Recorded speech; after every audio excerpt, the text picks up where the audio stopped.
I'm Helena Humphrey. Good to have you with us. We start with breaking news from the Middle East.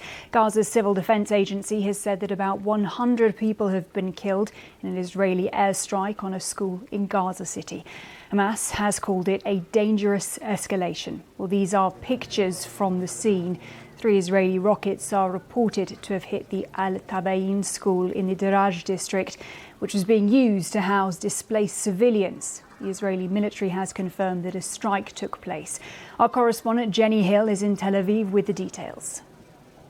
This is being described as a horrific massacre by Gaza's defense agency, civil defense agency, which is run by Hamas. They say that 3 Israeli rockets struck the school in the Daraj district of Gaza City this morning. They say that the school was being used as a shelter for displaced people, and there are suggestions that those people may have been at morning prayer when the attack happened. It is then reported that a fire broke out following the strike, with emergency workers scrambling to rescue people from inside the building.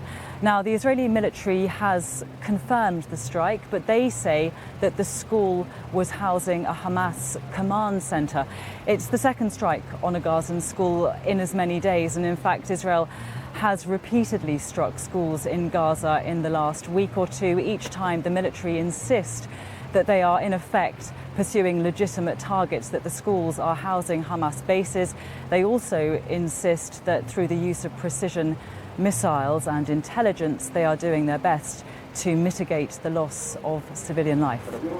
Our correspondent there, Jenny Hill in Tel Aviv. Well, Mohamed Taha from BBC Arabic is with me in the studio. Mohamed, we have been surveying these scenes throughout the course of the morning, many of them there, too graphic to show.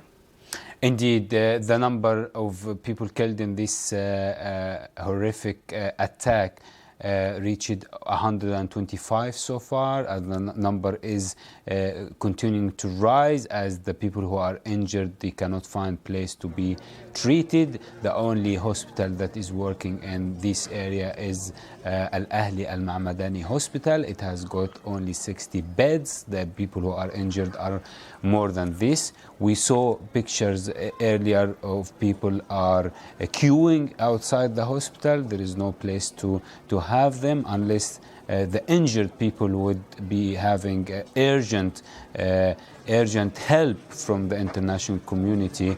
These people would die, and I think this is the main concern of this should be the main concern of the world at the moment. Hamas has now called this a dangerous escalation. We know that there are ceasefire talks expected to take place next week. Where are both sides going into those talks now?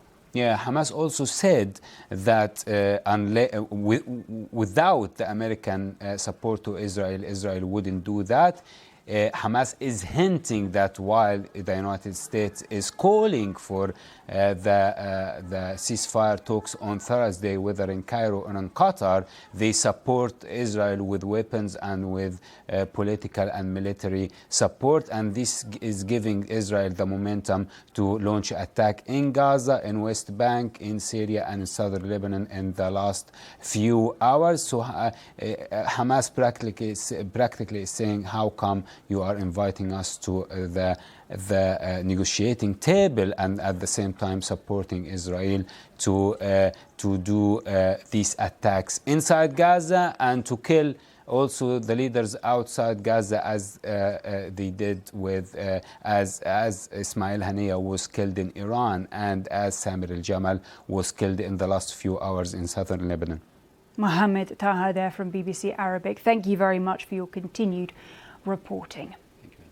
Well, we can speak now to Shaina Lowe, who is a communication advisor for the Norwegian Refugee Council, which is an independent humanitarian organisation helping people forced to flee. Shaina, just to begin